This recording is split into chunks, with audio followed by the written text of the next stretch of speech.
Queridos irmãos, eu os convido a abrirem suas Bíblias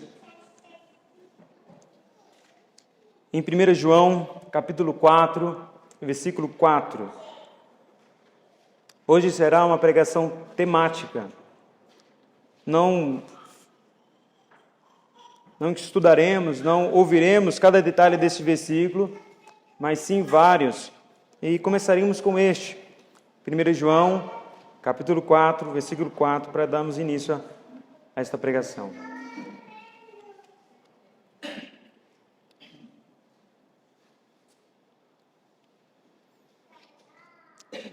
Primeiro João, está no final da Bíblia. Quem não está com Bíblia, temos algumas ali disponíveis ainda.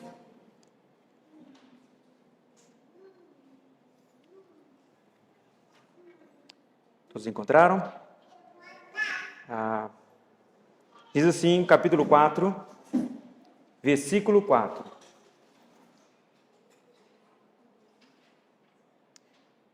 Diz assim a palavra do Senhor. Filhinhos, vós sois de Deus e tendes vencido os falsos profetas, porque maior é aquele que está em vós do que aquele que está no mundo. Vamos ler todos juntos esse versículo? Filhinhos, vós sois de Deus e tendes vencido os falsos profetas, porque maior é aquele que está em vós do que aquele que está no mundo. Oremos. Senhor nosso Deus, eis-nos aqui diante da Tua santa palavra. Deus, que o Senhor possa nos dar ouvidos para a Tua santa voz e que o Teu Santo Espírito possa nos iluminar para ouvirmos aquilo que precisamos. Deus, este sermão, ó Pai, será em vão se o Senhor não usá-lo, Deus, para a Tua glória. Dependo do Senhor totalmente, Deus, para pregar a Tua palavra. E os irmãos dependem totalmente do Senhor para ouvir a Tua palavra. Dá-nos ouvidos atentos. Dá-nos corações, ó Pai, receptíveis para a Tua santa palavra. Por favor, ó Deus. É o que peço. Amém e amém. Se sairmos às ruas e perguntarmos para as pessoas qual é o seu motivo para continuar vivendo, o que elas responderiam? Provavelmente, alguns responderiam algo do tipo, por causa dos meus filhos. Essa é a motivação de eu acordar todos os dias os meus filhos. Outros podem dizer, os meus pais, eles fizeram tanto por mim, agora eu preciso fazer por eles. Mas também tem aqueles que vão dizer, bom, meu trabalho, eu tenho grandes planos para o meu trabalho, eu estou construindo um império, uma empresa, uma grande empresa. Ou até mesmo, pelo amor da minha vida. Eu amo ele, eu amo ela, e por isso é uma motivação de eu viver. Mas agora pense comigo, e se os seus filhos morrerem? E quando seus pais morrerem? E se a empresa falir? E se o cônjuge, que tanto você ama, te trair? Ou morrer? Como ficará? Talvez não parou para considerar isso. Então eu pergunto, qual é a motivação que você tem para acordar todos os dias e encarar os desafios e responsabilidades dessa vida? Quais são os seus motivos? Quais são os motivos da sua vida para continuar vivendo? Nesta noite, meus irmãos, eu quero dar os motivos que Deus dá para continuarmos vivendo. Motivos que vão além de coisas ou pessoas. Motivos que não se perdem, que não podem ser roubados ou morrer. Então, quais são esses motivos para continuarmos vivendo? Continuar enfrentando os problemas e dificuldades do dia a dia. Há 4 motivos, meus irmãos. E o primeiro é este: Deus está com você. Esse é o primeiro motivo que devemos ter e que Deus nos dá para continuar vivendo. 1 João, capítulo 4, versículo 4, que acabamos de ler, nos diz essa verdade. Filhinhos, vós sois de Deus e tendes vencido os falsos profetas, porque maior é aquele que está em vós do que aquele que está no mundo. No contexto deste versículo, o apóstolo Paulo está explicando quem são os falsos profetas, como identificá-los e como combatê-los. Se você perguntar para o apóstolo João, se eu falei apóstolo Paulo, perdão, é apóstolo João. Se você perguntar para o apóstolo João, como combater os falsos pastores? Ele dirá para você, bom, há um Deus muito maior em você, que é muito maior do que eles. Ele vai dar jeito nos falsos pastores. Com isso, vemos uma grande verdade aqui, uma verdade maravilhosa. Para o apóstolo João, era muito clara. No entanto, não era tão clara para aqueles irmãos daquela época, muito menos para os irmãos dessa época, a saber, Deus está com você. Você sabia disso? Deus está com você. Aquele que criou todas as coisas, aquele que criou a sua imagem e semelhança. Veja a grandiosidade disso. No Antigo Testamento, ele habitava no meio do povo por meio do tabernáculo.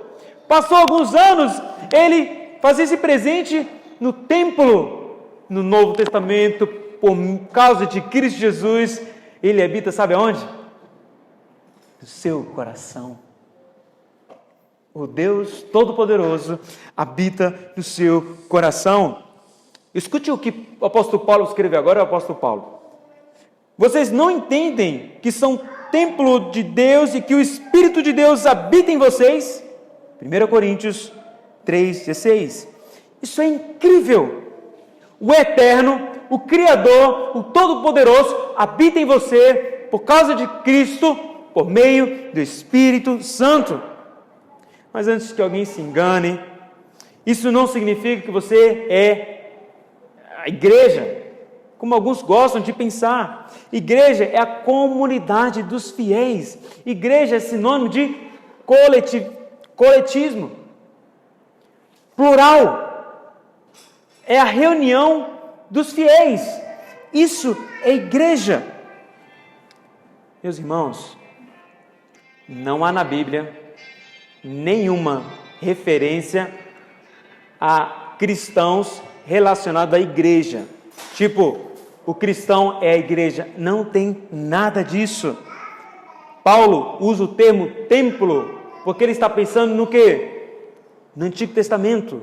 No templo do Antigo Testamento, onde Deus habitava. Apenas isso. Então eu pergunto, por que eu devo continuar nesta vida?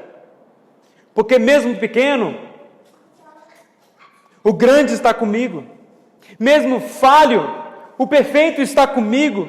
Mesmo infiel, o fiel está comigo. Glória a Deus! Ele está comigo. Pensando nisso, eu lembrei de uma história que é mais ou menos assim. Em uma viagem de família, o pai resolve passear com seu filho. E na volta, já tarde, já escuro, eles precisam passar por uma rua um tanto perigosa, escura, sombria. Então ele começa a passar e ele observa e olha para o seu filho e vê que ele está tranquilão, tranquilo. E então esse pai olha para o filho e pergunta, você não está com medo? O filho olha para o pai e diz, não, pai, o Senhor está comigo. Essa criança não tinha medo porque sabia que estava com o pai. Ele é maior, mais forte, me ama e ele me protegerá. A criança pensa. Agora pense nisso. Deus é maior, mais forte, te ama, é o seu pai e sempre estará com você. Por que então ter medo dos homens? Por que ter medo do amanhã?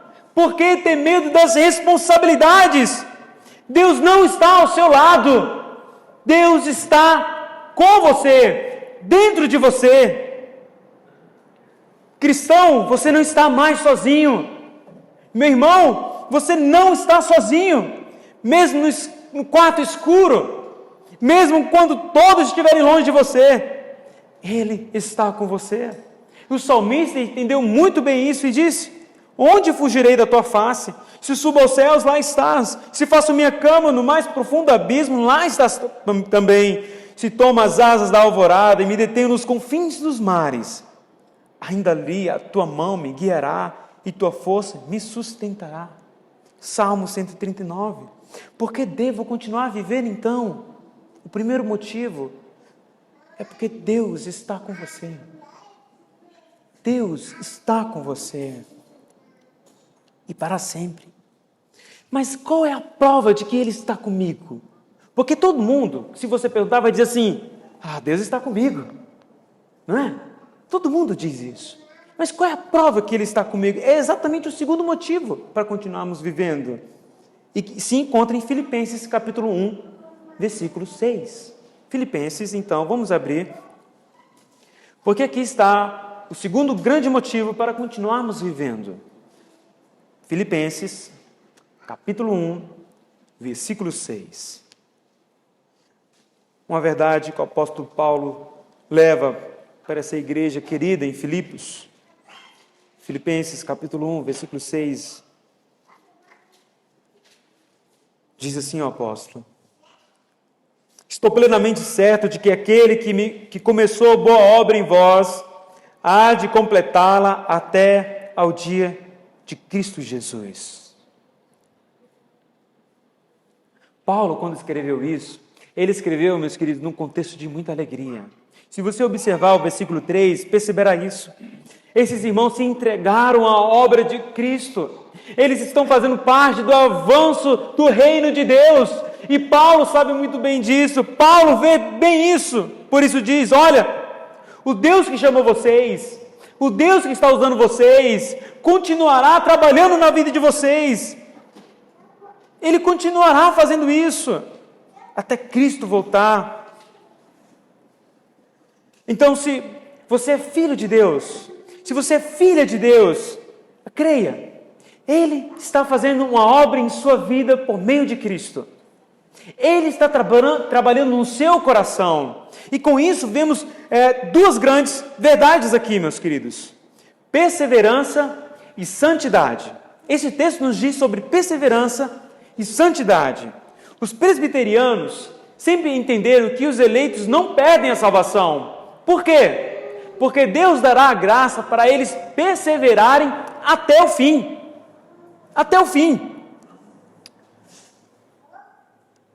Por quê? Porque o mesmo Deus que salvou, Ele continua nos salvando todos os dias. Não pense que Deus te salva só uma vez. Ele continua te salvando todos os dias. Paulo sabia que aqueles homens e mulheres eram salvos e tinha certeza, ao ponto de dizer que Deus ia completar a obra na vida deles quando Cristo voltar. Quando Cristo voltar. Olhe para mim então. Por que você acha que não desistiu de tudo ainda? Por que você acha que não desistiu de tudo? Sabe qual é a resposta? Deus está te dando a graça para você perseverar. Você não chutou tudo para o ar ainda, porque Ele está sustentando você. Está dando a você perseverança. Mas também, esse texto nos lembra que estamos em um processo. Estamos em um processo. Paulo sabia disso. Deus está trabalhando na vida de vocês. Como chamamos isso? Santificação. Santificação. Mas o que é santificação? Quando somos salvos, quando Deus nos salva, Ele nos regenera, nos dá um novo coração, começa uma nova etapa na nossa vida, que é justamente a santificação. E no que consiste a santificação? Consiste num processo de que o velho homem começa a perder as suas práticas e você caminha para ser parecido com Cristo. É basicamente isso. O velho homem fica para trás, o novo homem se surge, a aparência do varão perfeito, Jesus Cristo.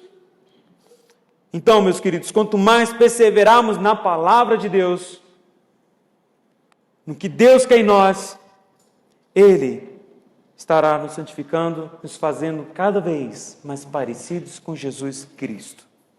Mas atenção! Atenção. O que você faz na santificação não é para a salvação.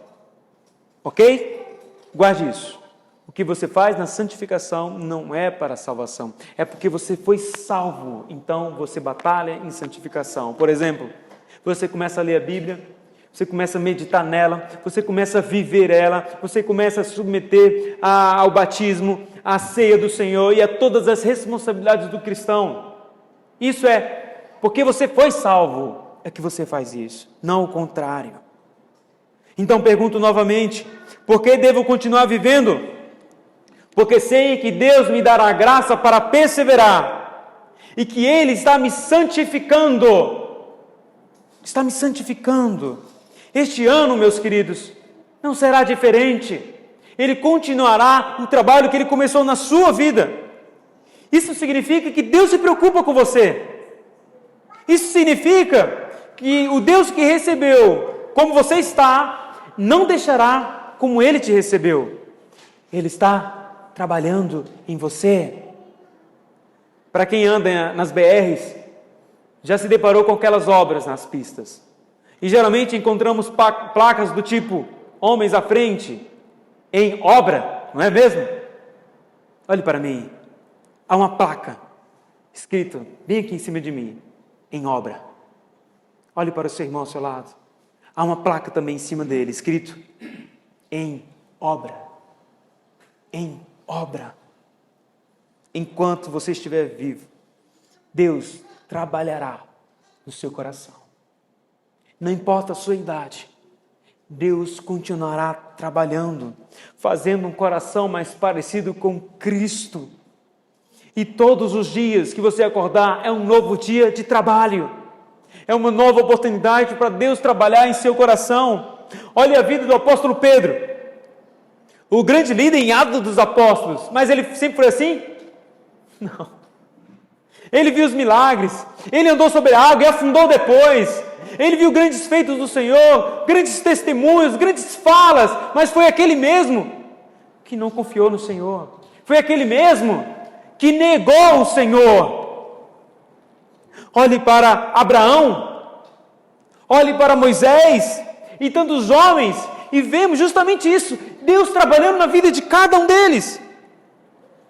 Deus está trabalhando na sua vida, fazendo de você um homem, uma mulher mais parecido com Jesus. Este é o grande objetivo do Senhor. Uma esposa mais parecida com Cristo, um marido mais parecido com Cristo, pais e filhos parecidos com Cristo. Um cristão cada vez mais parecido com o seu Salvador. É isso que Ele quer. Meus queridos, acredite, não desanime. Algumas vezes precisamos destruir para depois construir. O dono da obra decide. Quem é o dono da sua vida então? Se for Deus, Ele destruirá algumas coisas para construir belos edifícios em sua vida. Você quer mudar? Você quer mudar? Só Ele pode fazer isso. Só Ele tem poder para destruir o que não serve e construir aquilo que serve. Meus queridos, este é o segundo motivo. Acredite, Ele está trabalhando no seu coração. Mas não acaba aí. Temos um terceiro motivo para continuar vivendo. E devemos pensar, a saber, você tem uma missão. Você consegue abrir comigo em 1 Coríntios capítulo 10? Bem rápido. 1 Coríntios capítulo 10, versículo 31. Aqui encontramos o terceiro motivo para continuarmos vivendo. Você tem a missão de glorificar a Deus. Você tem a missão de glorificar a Deus. 1 Coríntios, capítulo 10, versículo 31, palavras do apóstolo Paulo à igreja de Corinto. Portanto, quer comais, quer bebais, ou façais outra coisa qualquer, fazei tudo para a glória de Deus. Se o seu amigo ímpio te perguntar assim, ei, o que é fazer tudo para a glória de Deus? O que você responderia? Meus queridos, fazer tudo para a glória de Deus é fazer tudo o que Deus quer. Em outras palavras, é agradar o Senhor. Viver para a glória de Deus é fazer aquilo que Deus se agrada. Nisso consiste a sua missão aqui: agradar o Senhor, glorificar o Senhor. Nesse texto, Paulo está resolvendo então um problema de escândalo entre os irmãos. Por amor ao próximo, você não faz algumas coisas. É o que o apóstolo Paulo está dizendo. Como então poderemos abrir mão de algumas coisas que não entendemos que é errado por amor ao nosso próximo? O que nos motiva a fazer isso? O apóstolo Paulo ele diz aqui, em primeiro lugar, por causa do Senhor. Por isso que abrimos mão, por isso que deixamos, porque queremos agradar mais o Senhor. Este é o motivo. Sendo assim, você tem uma grande missão de agradar o Senhor em tudo o que você faz nessa vida. Essa é a sua missão. Este, na verdade, é o maior propósito da sua vida: glorificar o Senhor, que é o mesmo que agradar o Senhor.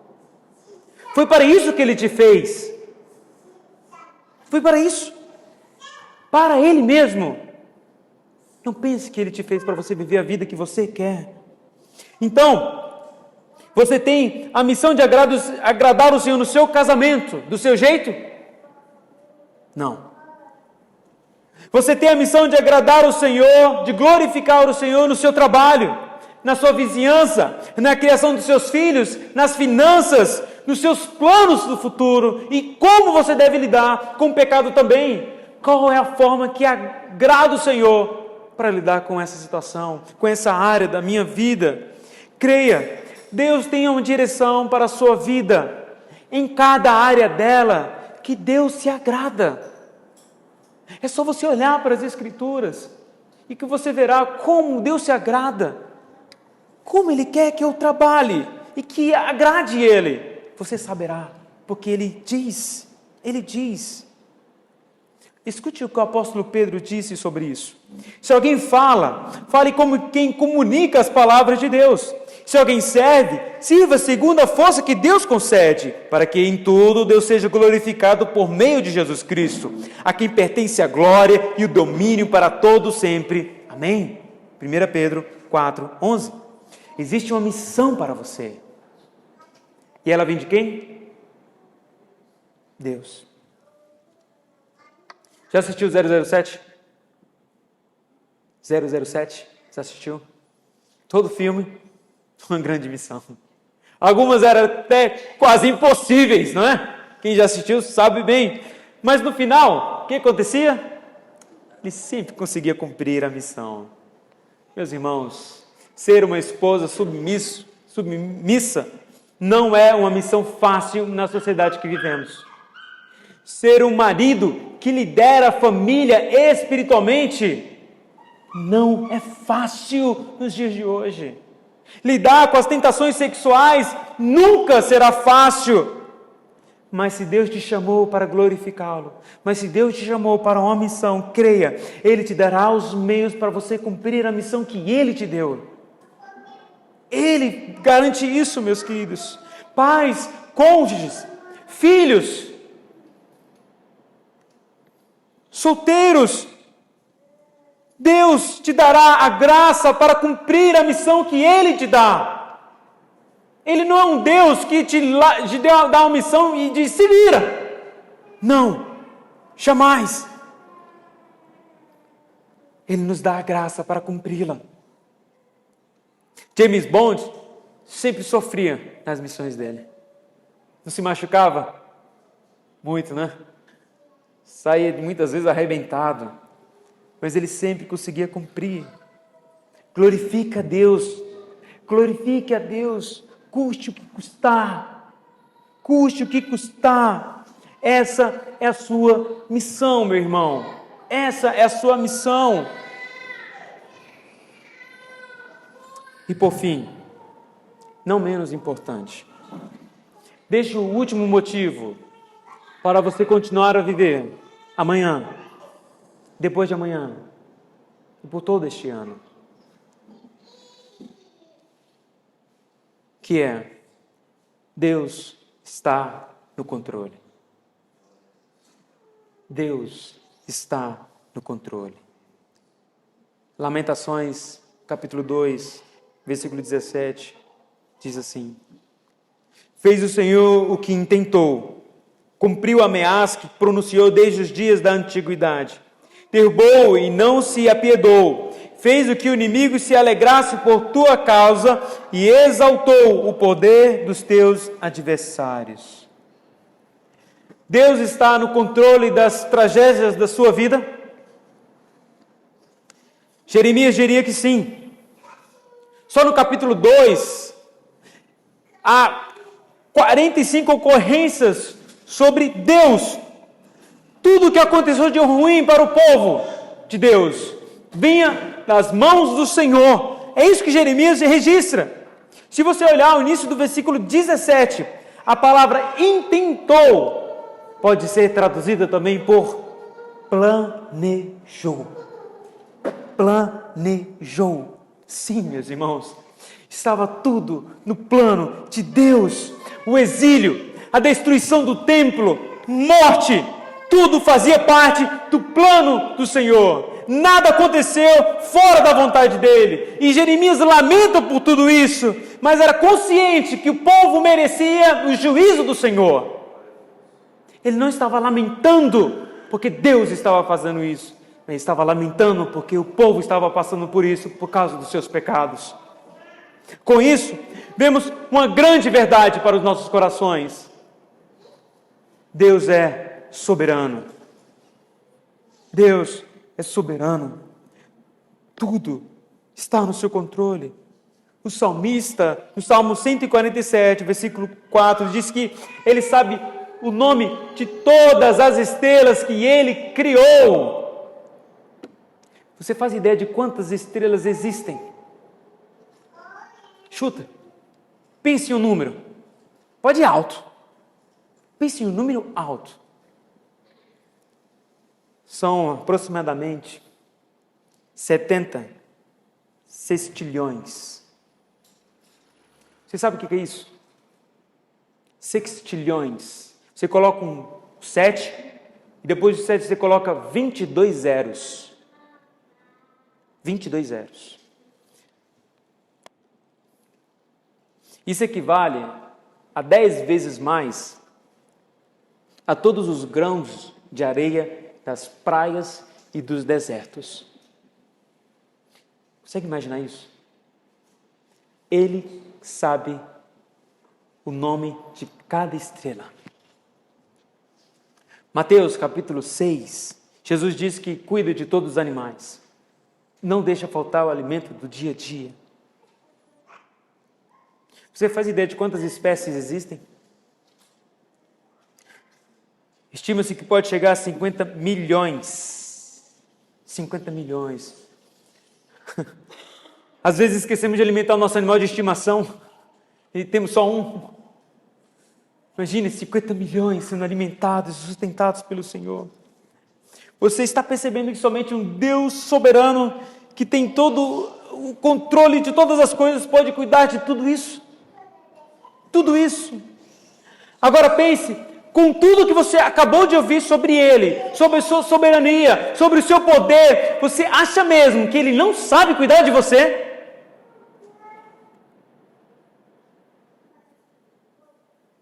Sério que você pensa isso? Que Ele não sabe o que está fazendo na sua vida? Que Ele não sabe o que está fazendo?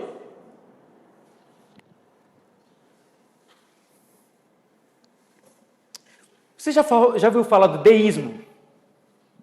Deísmo. Já ouviu falar? A dificuldade que você pode ter de acreditar que Deus está no controle de toda a sua vida deve ser por causa do deísmo. Pode ser que você é um deísta sem saber. O que é isso, afinal de contas? Os deístas são aqueles que acreditam que existe um Deus e que esse Deus criou todas as coisas. Mas com detalhe, Ele não se envolve com a sua criação. Ele não se relaciona com o que Ele fez. É aquela famosa ilustração do relojoeiro. Ele criou o relógio, deu corda e soltou. Esse é um pensamento que sonda a sociedade e que chegou na igreja também. E pode ser que você pense assim, de forma indireta até. Bom, eu acredito que Deus existe, mas eu não acho que Ele está no controle de toda a minha vida, sabe? É eu e eu mesmo. E aí quando eu preciso de ajuda, eu recorro a Ele. Irmãos, esta é uma das maiores mentiras de Satanás. José mesmo ficaria irado se escutasse uma conversa dessa. José do Egito, lembra? Ele ia ficar muito chateado. Lembra o que aconteceu com ele?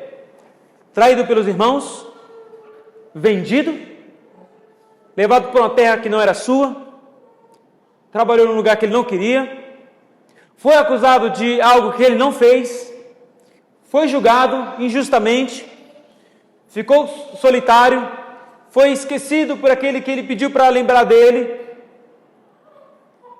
mas depois de uma reviravolta, foi de nada para o 02 do Egito. Responsável pela salvação do povo do Egito e do seu povo.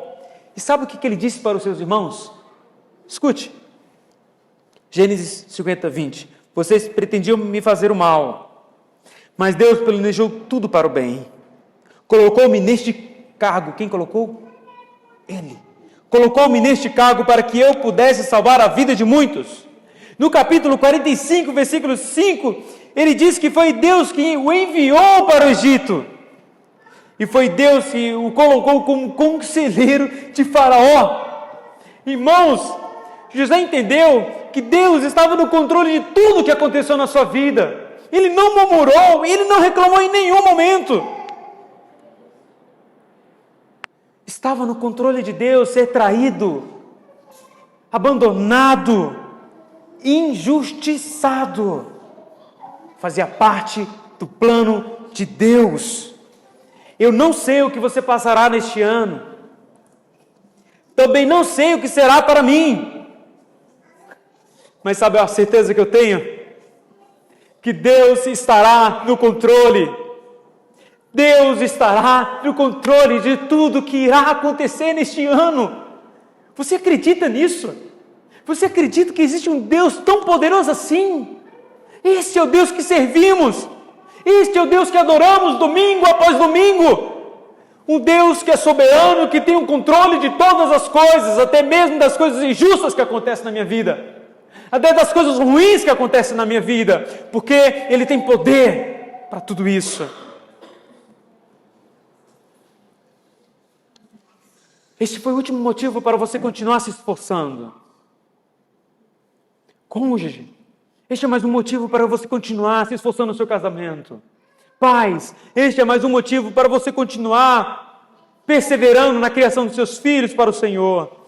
Deus está no controle de tudo o que acontece na sua vida. Confie, descanse. Portanto, hoje, ouvimos alguns motivos para continuar vivendo. Motivos que o próprio Deus nos dá. Você lembra dos motivos?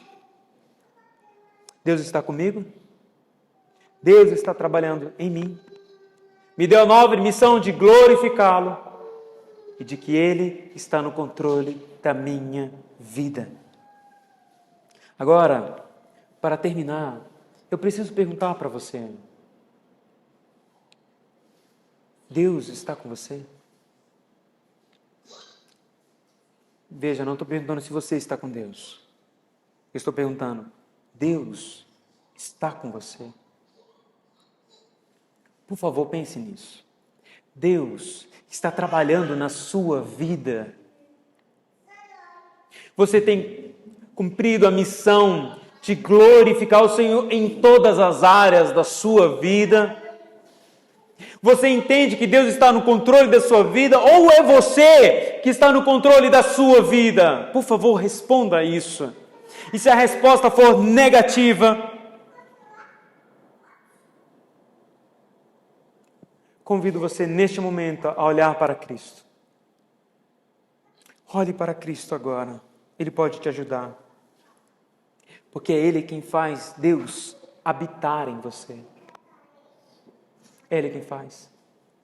É por causa dele que começa uma obra no seu coração.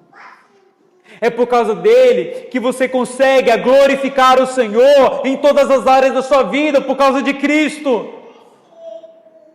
É por causa de Cristo, meus irmãos, que você consegue usufruir, descansar no Deus soberano que tem tudo nas suas mãos. Por causa de Cristo. Corra para Cristo agora. Se arrependa dos seus motivos errados. E creia que Cristo morreu na cruz do Calvário por causa dos seus motivos errados de agora. Creia nele.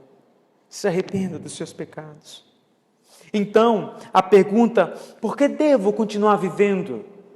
A melhor resposta, pensando no que tudo o que ouvimos hoje, seria Cristo. Cristo. Ele é a razão de você continuar vivendo. Ele é a razão para você continuar. Cristo. Porque Ele te dá a vida. Ele sustenta a tua vida. Cristo. Quando você estiver na situação e for muito difícil, tenha somente esse nome para gritar. Porque somente esse nome pode te ajudar. Talvez agora você não creia no que eu estou falando, não reconheça a grande necessidade dele. Mas eu oro para que o Senhor te coloque numa situação. E você, nessa situação, lembre disso. Lembre disso, por favor. Cristo é o homem que pode mudar a sua vida. Cristo é o homem que pode sustentar a sua vida de verdade. E te dar um sentido pleno, cheio, com muita vida. Cristo Jesus. Oremos então.